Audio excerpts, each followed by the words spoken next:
저는 요즘에 얼마나 아무 일 없이 평안하게 지낸다는 것이 너무 감사한 일이었구나 생각하는 시간이었어요. 그래서 최근에 들어서 아무 일 없이 지낸다는 것이 정말 하나님의 은혜구나, 감사한 일이구나 생각하는 시간이었습니다. 그래서 예전에는요, 20대 때는 뭔가 조금 이렇게 새롭고 놀라운 일이 있어야지 신나고 즐거운 일을 생각했는데 요즘 들어서는 아무 일 없는 것이 참 감사한 일이다 라는 생각들이 들고 있습니다.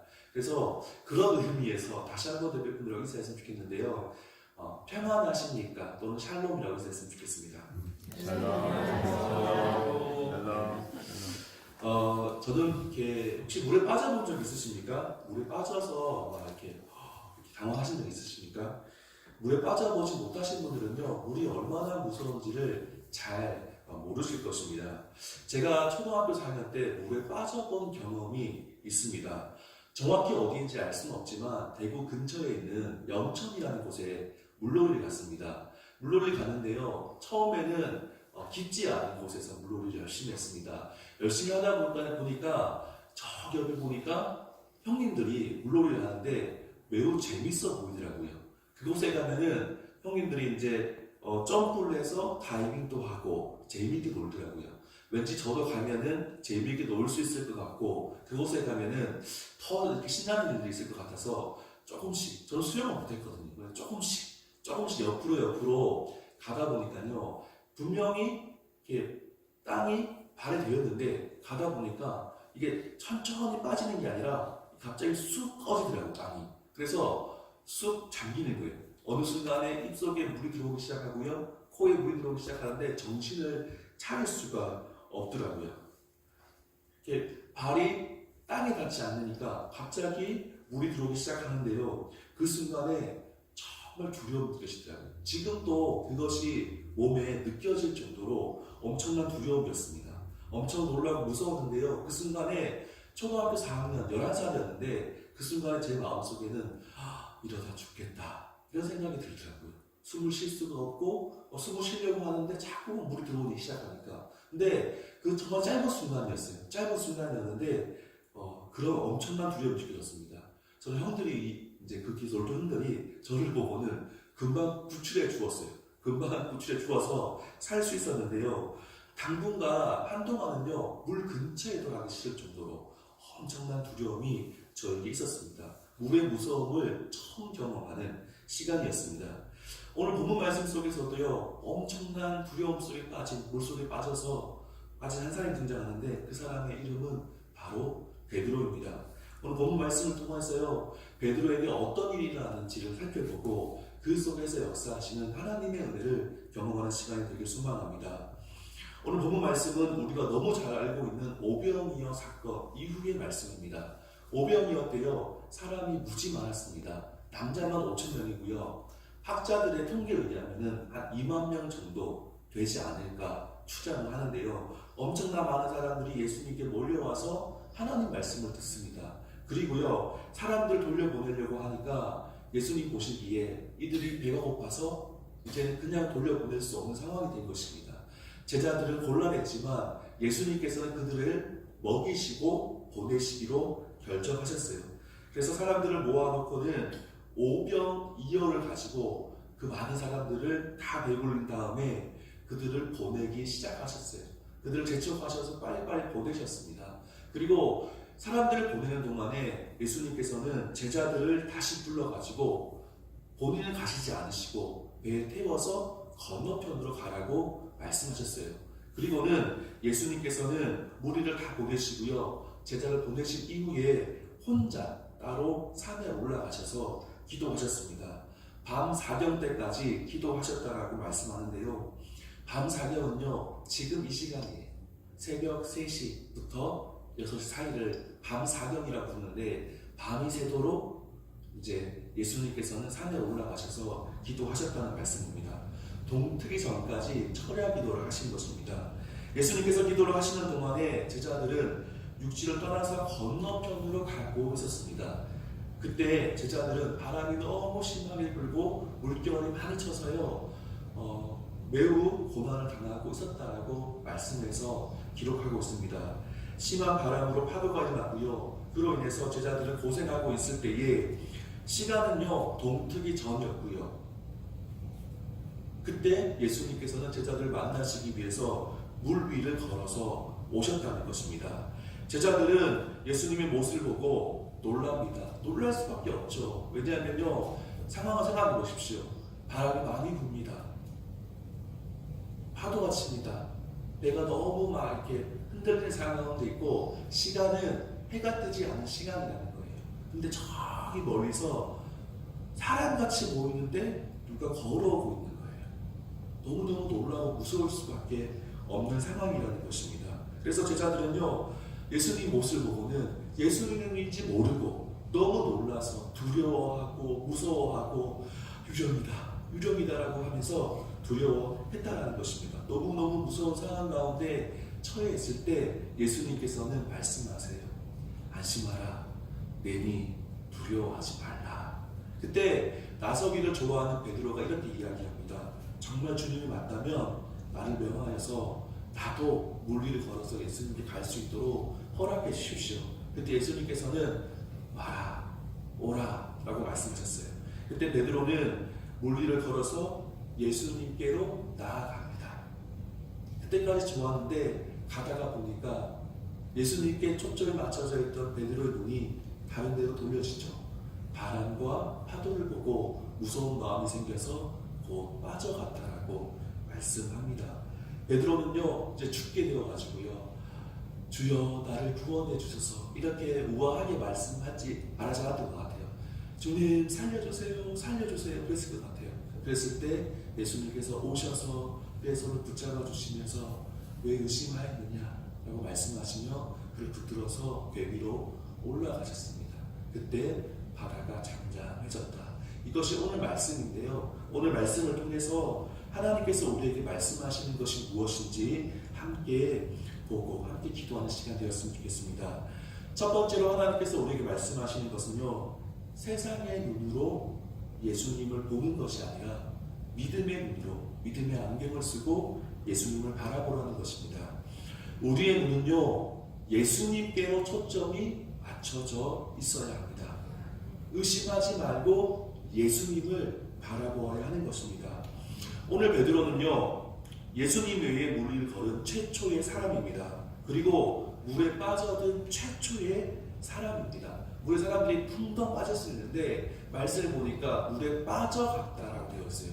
아마도 의심하는 순간 조금씩 빠져들면서 더 의심이 됐고 두려운 마음이 생겼고 갑자기 물에 빠지지 않았을까라는 생각이 듭니다. 바람을 보고 예수님을 보는 눈에서 베드로는 바람을 보고 두려운 마음이 생겨서 그가 빠져갔다는 것이죠. 근데 중요한 것은요, 바람이 어떤 바람이 갑자기 불 것이 아니라는 것이에요. 바람은요 원래부터 불고 있었다는 거예요. 24절 말씀 우리가 한번 봉독했으면 좋겠습니다. 24절 말씀입니다. 시작. 해가 이미 뒤에서 소리나 떠나서 바람이 거슬림으로 물결을 인하여 고난을 당하더라. 아멘. 이 상황은요 예수님께서 물 위를 걷기 이전의 상황이라는 것입니다. 원래부터 바람은 있었습니다. 예수님께서 물 위를 걸어오시기 전에 이미 바람 때문에, 파도 때문에 제자들은요 엄청 고생하고 있었다라고 말씀하고 있습니다. 제자들 중에요 배에 익숙한 사람들이 있습니다. 어부들이 있습니다. 또 특별히 그 바다에 익숙한, 갈릴리 바다에 익숙한 어부들이 있었습니다. 그럼에도 불구하고 파도가 너무 심해서 고생하고 있었다라고 말씀합니다. 베드로가 처음에 물 위를 걸었을 때에도 바람은 이미 있었다는 것이에요. 근데 그때는 바람을 보지 않고 베드로가 예수님을 바라보고 있었습니다. 그래서 강한 바람이 불고 파도가 쳐도 물 위를 걸어갈 수가 있었다는 것이에요. 두려움이 없었습니다. 의심하지 않았습니다. 강한 바람이 불고 심한 파도가 칠 때에도 평안히 물 위를 걸을 수 있었던 이유는 그가 바로 예수님을 바라보고 있었기 때문입니다. 그러나 좀 걷다가요 예수님께 초점 맞춰져 있던 그의 시선이, 그의 눈이요 이제는 바람과 파도를 보기 시작합니다. 그러니까 곧 금방 두려움에 빠져갔습니다. 바람과 파도는 무엇입니까? 우리 인생 가운데 바람과 파도는 무엇입니까? 고난과 어려움, 그것이 바람과 파도라는 것이에요. 고난과 어려운 환경을 파도라고 우리는 생각할 수 있습니다. 우리 삶 가운데 있는 고난은요, 우리가 예수님 믿기 이전부터 그거 상관없이 우리에게 불고 있었다는 것이에요.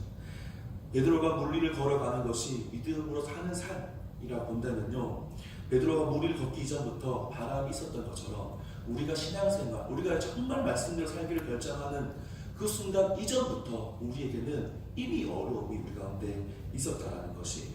우리에게 고난이 있었습니다. 어려운 환경은 늘 우리 가운데, 우리 주변에 있었습니다.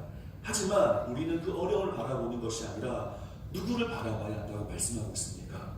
바로 예수님을 바라봐야 하는 것이에요. 바람이 불었지만, 파도가 쳤지만 예수님께 우리의 초점이, 우리의 시선이 맞춰져 있다면 아무리 바람이 분다고 할지라도 물리를 걸은 베드로처럼 우리도 평안하게 신앙생활을 할 수 있다라고 하나님이 우리에게 말씀하신다는 겁니다. 아멘. 우리의 신앙의 키포인트는 어려운 환경을 보는 것이 아니라 그 상황 속에서도 하나님 바라보는 것, 예수님 바라보는 것이라고 말씀하는 것입니다. 신앙의 눈으로요, 신앙이라고 하는 안경을 쓰고 세상을 바라보십시오. 그럼 어떻게 됩니까? 세상이 아무것도 아닙니다. 신앙의 눈으로요, 믿음의 눈으로요, 믿음의 안경을 쓰고 하나님 바라보십시오. 그럼 하나님이 정말 크신 분이십니다. 그런데 우리는 때로는요, 우리가 신앙의 눈을 신앙의 안경을 내려놓고요, 세상의 안경을 쓸 때가 있다는 것이, 그때는 너무 두려움에 빠질 수밖에 없어요. 하나님이요, 너무 작게 보입니다. 세상의 눈으로 세상을 바라보면 세상이 너무 높아 보여요. 너무 큰 골리앗과 같습니다. 내가 할 수 있을까? 라는 생각이 든다는 것이에요. 제가요, 저희 외가 쪽은 이제 예수님을 잘 믿고 외삼촌 목사님이시고 하시는데, 저희 아버님 쪽은 이제 본가 쪽은 잘 믿지 않습니다. 그래서 명절에 가면 아직도 이제 이렇게 제사가 있거든요. 그래서 이제 저희는 두 부류가 있습니다. 예수님 믿는 부류, 예수님 믿지 않는 부류. 그래서 이제 예수님 믿지 않는 부류는 제사가 있고요, 예수님 믿는 부류는 따로 모여서 또 모임을 가지는, 그 같은 공간이지만, 같은 집이지만 서로 이제 인정하기로 했거든요. 싸울 수 없으니까 그걸 인정하는데, 이제 그 믿지 않는 친척들을 만나면 이제 하나님에 대해서 이야기해야 되는데, 하나님에 대해서 이야기할 때는 용기가 필요하다는 거예요. 가끔씩 신앙 이야기가 나와서 목사님 이러면서 이제 좀 조롱하면서 물어볼 때가 있는데, 그럴 때 그분들 앞에서 하나님을 당당하게 이야기해야 되는데 때로는 당당하지 못하게 이야기할 때가 있더라는 거예요. 왠지 그런 상황이 아니라도 세상에 믿지 않는 사람을 만났을 때 왠지 하나님에 대해서 이야기하는 것이 때로는 무식해 보일 때가 있지 않습니까? 이들에게 이것을 얘기해도 되나? 어차피 믿지 못하는데, 이런 생각이 들지 않습니까? 때로는요, 나는 절박한데 왜 하나님께서 내게 임하시지 않는 것 같지? 라는 생각이 들기도 한다는 겁니다. 우리가 신앙의 안경을 벗어버리고 세상의 눈을 보기 시작할 때요. 근데 이럴 때 우리는 세상에 들어오기 시작할 때 알아야 되는 거예요.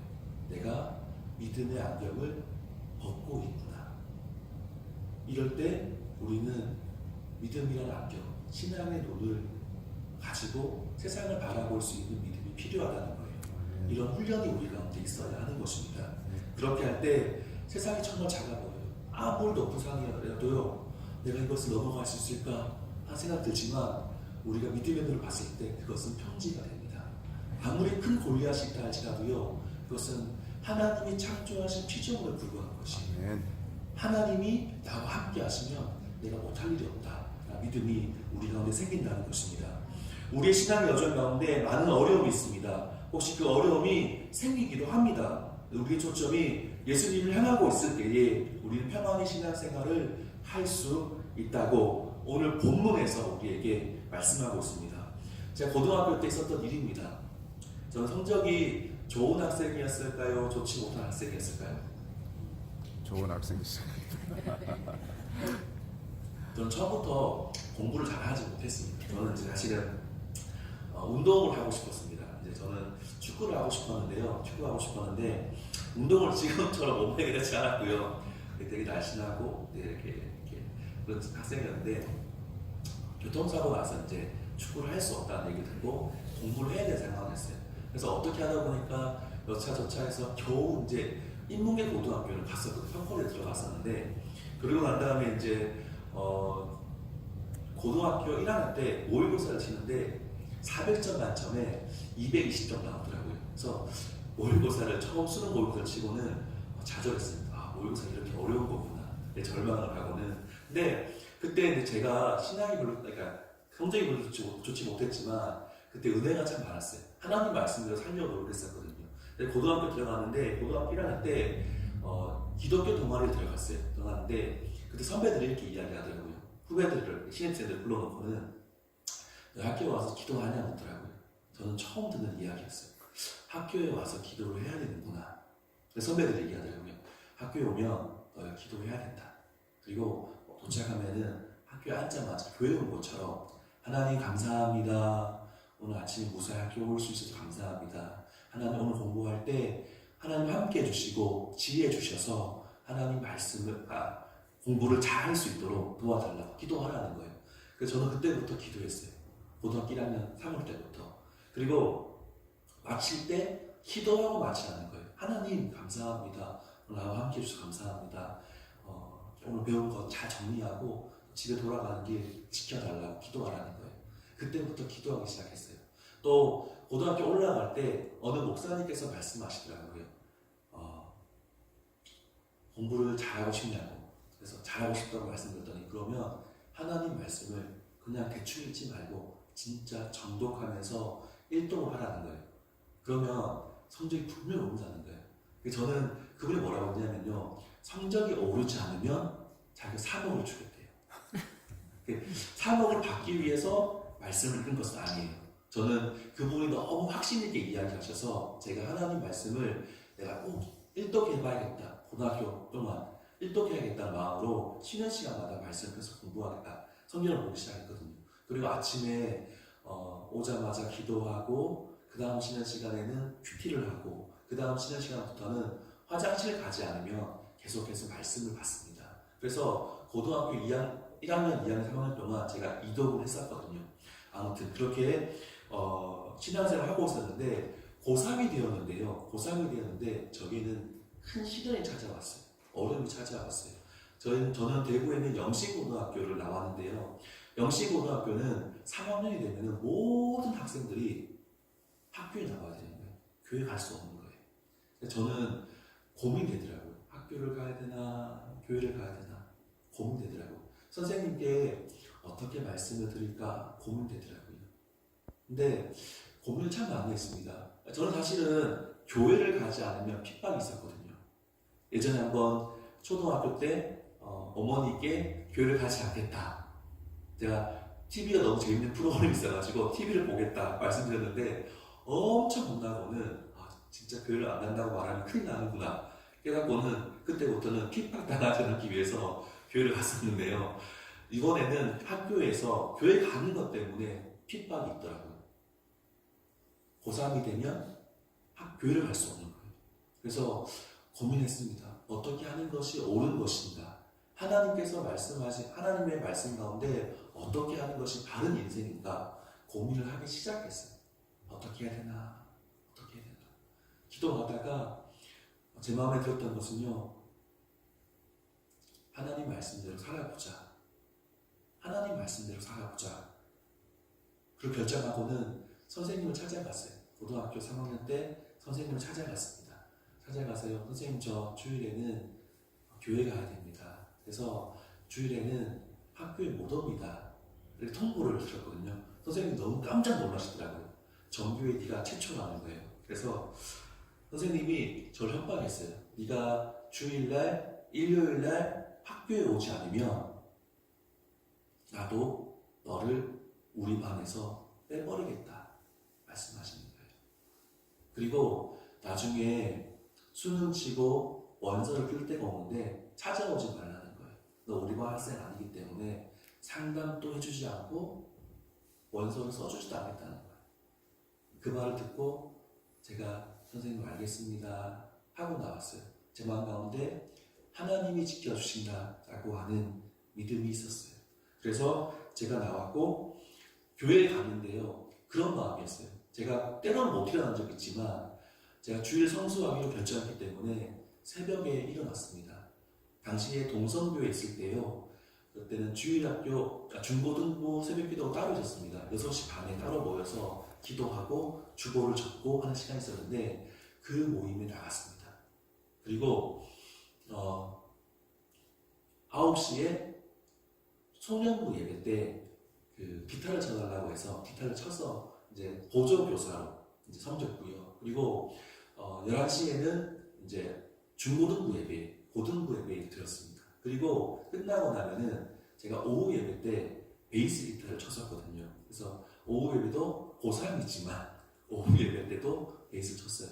주일을 고3이지만 그 상황 가운데 흔들리고 싶지 않더라고요. 제 초점이 하나님께만 향하고 싶은 마음이 들었다는 것이죠. 근데 그렇게 하고 집에 가서 공부를 했느냐? 하지 않았어요. 제 마음 가운데 어떤 마음이었냐면 내가 이야기한 대로 살고 싶은 거예요. 하나님께서 정말 계시다면 그냥 가만두지 않을 거라고 그런 믿음을 가지고 그렇게 고등학교 3학년 시간을 보냈습니다. 근데 한편으로 이런 두려움이 있었어요. 제가 시험을 잘 못 쳐서 에이 주일날 학교 안 오더니 이렇게 됐구만 이런 얘기 듣기 싫은 거예요. 하나님 면목이 싫은 거예요. 그래서 평일에 정말 열심히 공부했거든요. 그리고 주일은 온전히 쉬었어요. 하나님 말씀대로 살아보자 라는 마음이었어요. 제가 할 수 있는 것은요 하나님 바라보시는 것이었어요. 그렇게 결정하고 나니까 하나님 더 바라보게 되더라는 거예요. 이렇게 하나님만 바라보게 되었을 때 어떻게 되었을까요? 저는 고등학교 1학년 때 400점 만점에 220점 나오는 성적의 학생이었어요. 220점 나오면은 전문대 겨우 갈 수 있는 성적이거든요. 근데 하나님 말씀대로 살기로 결정하고 기도하고 말씀 보고 큐티를 하고 신앙생활 하면서 학교 생활을 하는데 성적이 점점점 오르는 거예요. 고등학교 2학년 마지막 시험에서 모의고사에서 290점이 나왔어요. 290점이면은 적당한 대학을 들어갈 수 있는 4년제 대학을 들어갈 수 있는 성적이었거든요. 근데 고3 때 제가 믿음의 결정을 하고요. 선생님 저는 주일날 교회 가야 됩니다. 예배 드려야 됩니다. 결정을 하고 딱 시험 쳤어요. 몇 점 나왔을까요? 400점. 330점 나왔습니다. 너무 감사하더라고요. 그리고 340점 나오고 하나님이 저에게 사실 하나님은 우리에게 때로는 믿음의 시험을 할 때 가장 민감한 것으로 말씀하시거든요. 아브라함에게는 이삭이었고요. 저에게는 성적이지 않습니까? 근데 믿음의 결정을 했을 때 하나님이 지혜를 주시더라고요. 결국에는 수능을 쳤는데요. 400점 만점에 370점이 나오더라고요. 그리고는 선생님이 원서를 써줬습니다.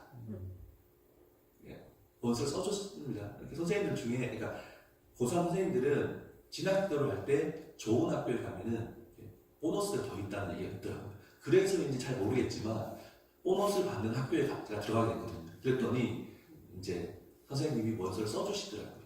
그래서 하나님도 욕먹이지 아니하고 제 마음 가운데는, 제 인생 가운데는 잊을 수 없는 놀라운 기억의 순간이었다는 거예요. 하나님만 바라보기로 결정했을 때 하나님이 역사하시는 놀라운 은혜가 있었다는 겁니다. 다니엘과 세 친구는 어떻습니까?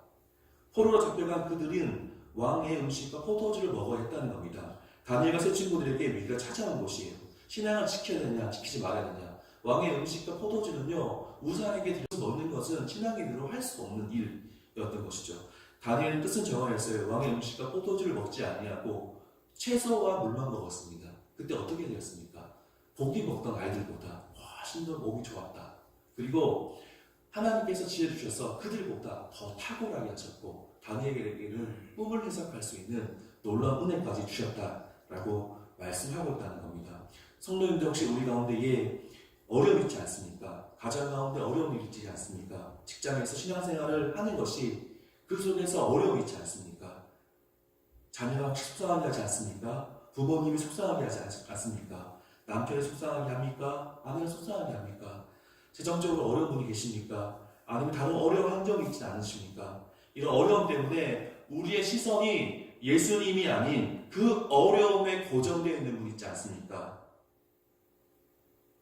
혹시 어려운 환경을 보고 두려워서 하나님을 의심하고 있는 분이 있지 않습니까?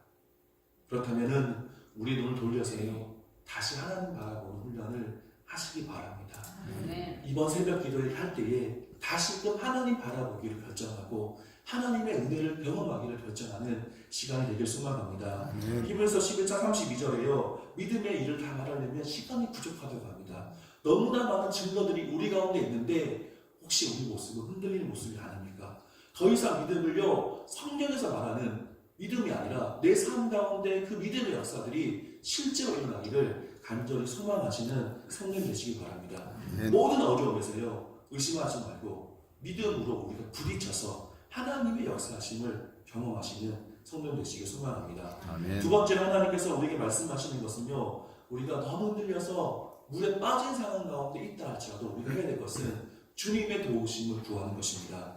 혹시 베드로처럼 물에 빠져가고 있는 분 있지 않습니까? 혹시 이미 빠지신 분 있지 않습니까? 무시무시한 바람을 보고요, 두려워서 신앙을 포기하려고 하는 분 있지 않습니까?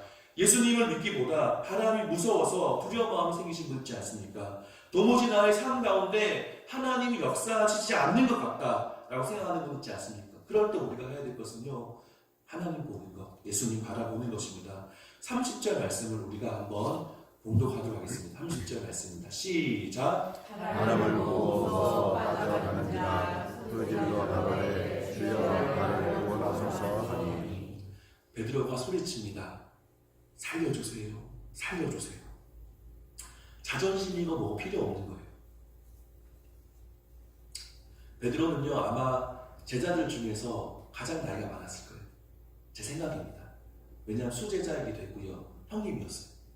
리더였습니다. 그런데 제가 죽게 되었기 때문에 자존심은 필요 없는 거예요. 그 상황 가운데서 그걸 할 수 있는 것은 자존심을 내려놓고 주님 살려주십시오. 주님 나를 구원해 주십시오. 라고 외치는 것이었어요. 저는 말씀을 묵상하면서 좀 오해하였습니다. 베드로의 직업이 무엇입니까? 어부입니다. 베드로가 다른 바다에서 어부로 생활했습니까? 아니에요.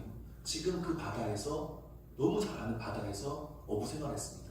그러면 베드로는 어릴 때부터 어부였다면, 어릴 때부터 어촌 살았다면 이미 충분히 수영을 잘할 텐데 바다에 빠졌다고 해서 살려달라고 하는 것은 좀 너무 오바가 아닌가 그런 생각이 좀 들었거든요.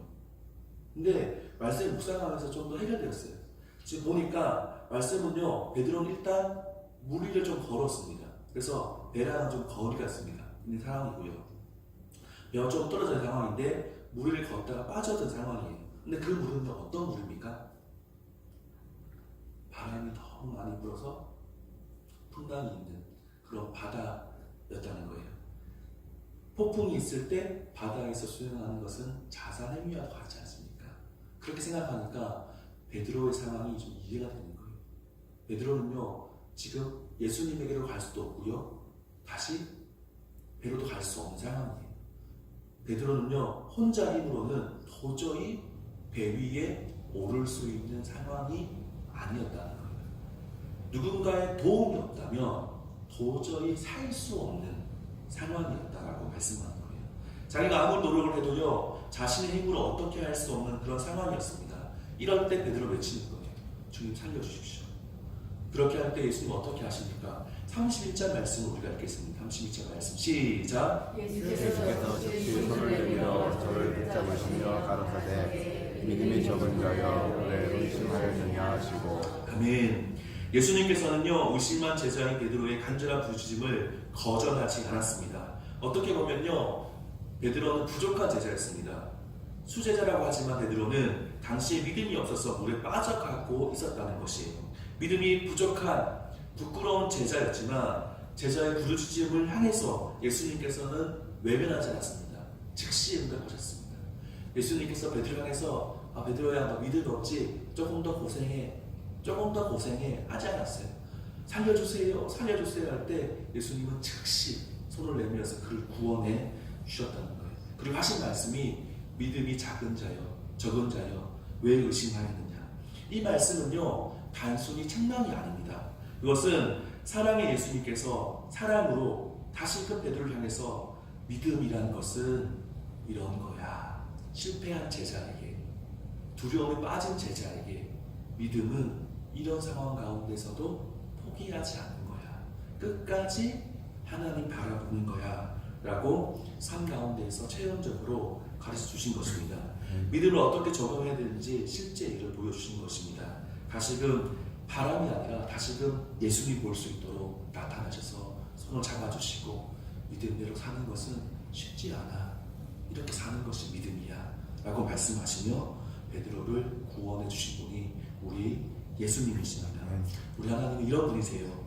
우리가 어려움 당했을 때 우리의 믿음 없음을 보시고 너 좀 더 고생해야 돼 하신 분이 아니라 살려주세요 할 때 우리를 거절하신 분이 아니라 우리에게 더 큰 믿음을 가질 수 있도록 가르쳐 주시고 다시금 세워주시는 분이 우리 하나님이십니다. 아멘. 우리 가운데 어려움이 있지 않습니까? 죽을 만큼 힘든 분 있지 않습니까? 믿음이 흔들린 상태에 도달했지 않습니까? 그렇다면 우리가 죽을 힘을 다해서 주님 살려주세요. 나 지금 주님이 필요해요. 주님 살려주세요. 그렇게 기도하시기 바랍니다. 체면이고 자존심이고 필요 없습니다. 주님 살려주세요. 그렇게 할 때 베드로에게 즉시 손을 내밀어서 건져주신 예수님의 은혜를 경험할 수 있을 것입니다. 아멘. 오늘 말씀을 마무리하겠습니다. 오늘 본문 말씀을 통해서 우리는 두 가지를 기억하게 됩니다. 첫 번째는요, 우리는 우리의 눈을 의심하지 말고 예수님께로 집중해야 됩니다. 신앙의 눈으로 예수님 바라보고 신앙의 눈으로 세상을 바라볼 수 있어야 하는 것입니다. 두 번째는 우리가 죽을 상황이 왔을 때에 주님의 도우심을 구할 수 있어야 하는 것입니다. 제 간증을 하면서 오늘 새벽 시간을 마치고 싶습니다. 제가 2006년도에 전도 여행을 떠났습니다. DTS 훈련을 받고요. 2006년도에 전도 여행을 떠나게 되었는데요. 전 팀으로 전도 여행을 떠나게 되었던 것이죠. 한 팀이 몇 명이었냐면 7명이었습니다. 저희 팀이 7명이었습니다. 저희 팀은 인도로 가기 위해서 전도 여행을 하기로 준비했고 기도하고 있었는데 이제 인도에 가려면 뭐가 필요합니까? 비행기 티켓이 필요하죠. 그런데 비행기 티켓이 늘 기다려주는 것은 아니지 않습니까? 여행사랑 소통을 하는데 이날까지 돈을 가지고 오지 않으면 자기가 끝까지 붙을 수 없다는 거예요. 그래서 마지막 이제 날짜를 정해주신 거예요. 저희가 대학생이었는데 재정을 막 함부로 우리가 막 많지 않잖아요. 제가 이미 훈련을 받기 위해서 많은 재정을 이미 냈었고 그리고 또 전대를 가기 위해서 또 재정이 필요한 상황이었습니다. 그래서 이제 돈이 별로 없는 상황이었죠. 집에도 이야기할 수 없었고 또 어떻게 할 수 없는 그런 상황이었어요. 근데 7명이 이제 인도로 가야 되는데 이제 인도로 가는 티켓을 사기 위해서는 700만 원이 필요했어요. 근데 저희가 몇 달간 열심히 모았음에도 불구하고 200만 원밖에 없는 거예요. 7명이 200만 원을 모았습니다. 근데 이제 드디어 내일 이제 티켓팅을 하지 않으면 여행사에 가서 돈을 지불하지 않으면 여행사에서도 확신할 수 없습니다. 잘못하면 못 갈 수도 있습니다. 라고 하는 이제 그 날짜가 온 거예요. 그래서 어떻게 하나 어떻게 해야 되지? 저희 대학생들에게 500만 원은요 정말 큰 재정이었거든요. 마치 골리앗과 같은 높은 산과 같은 어떻게 할 수 없는 어떻게 할까 그러고 있는데 저희 팀의 리더가 있었는데 그 형이 있었는데 그 형이 저를 다 부르더라고요. 다 모였습니다. 근데 그 형이 다 모아놓고는 갑자기 회개를 하기 시작하는 거예요. 자기가 자기 때문인 것 같다고. 자기에게 믿음이 없었대요. 자기에게 700만 원은 너무나 큰 재정이었대요. 아마 하나님 700만 원 못 줄 거야 라는 마음이 자기 마음속에 있었다는 거예요. 그러면서 자기 때문인 것 같다고 회개하기 시작하는 거예요. 저희들 본당에서 제일 나이 많은 형이었거든요. 회개하기 시작하는 거예요. 근데 그때 저희가 어떻게 했는지 아십니까? 형, 나도 그랬다고. 오빠, 나도 그랬다고. 그러면서 하나님 앞에 같이 회개하기 시작했어요. 우리가 어려운 상황 가운데 믿음의 눈으로 봐야 되는데 믿음의 눈으로 보지 못하고 현실 가운데서 어떻게 하지 하고 있었던 거예요. 회개했습니다. 그리고 믿음으로 선포했어요. 하나님이 온 천지 만물을 통치하시는 분이십니다. 하나님이 하시면 못하는 게 없습니다. 우리가 믿음으로 선포하고 기도했습니다. 그러고 난 다음에 내일이 되었어요. 아침이 되었는데 그 당시에 이제 뭐 ATM기에 가야지 하고 확인할 수, 지금은 휴대폰으로 확인할 수 있지만 그 당시에는 이제 은행을 가야지 확인할 수 있었는데요. 이제 저희가 하양 보금 수양관이라는 곳에 있었는데 저희가 이제 그곳에서 1시간 넘게 버스를 타고 가야지만 여행사에 갈 수 있고 시내에 갈 수 있는 거예요. 그래서 이제 저희가 하양에서 버스를 타고 가야 되는 상황인데 고민이 되는 거예요. 근데 저희가 어제 기도했으니까 가보자 하고는 통장을 확인하지 못하고 믿음으로 버스를 탔습니다. 그리고 ATM기 앞에 갔어요. 근데 두렵더라고요. 근데 기도하고 통장을 딱 집어넣었어요. 넣었는데 탁 봤는데 500만 원이 있어야 되는데 100만 원이 있더라고요. 하나님께 감사했어요. 그리고는 통장을 뽑고는 다시 그 ATM기 앞에서 잠깐 모여서 기도했어요. 하나님 도와주세요. 하나님 도와주세요. 다시 한번 더 넣어보자. 다시 넣었습니다. 얼마가 들어갔겠습니까? 100만 원이 또 들어갔어요. 참 신기하죠? 이게 설명할 수 없는데 또 통장을 받고는 또 기도했어요. 하나님, 우리가 하나님 믿습니다. 하나님 신뢰합니다. 하나님 바라봅니다. 또 집어넣었어요. 또 100만 원이 들어갔어요. 참 신기하죠? 그렇게 저희가 5번을 넣었어요.